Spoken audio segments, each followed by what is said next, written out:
Let goed op de uitslag van de wijzer van de amperemeter. Deze geeft de intensiteit van de inductiestroom aan.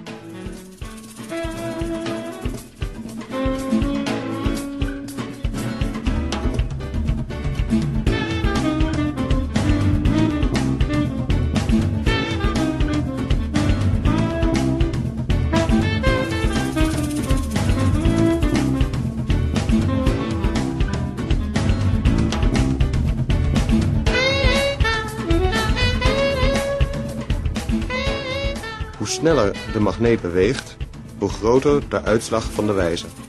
Er is dan een grotere intensiteit van de inductiestroom. Als je 2 magneten in de spoel beweegt, zal het magnetisch veld nog meer toenemen.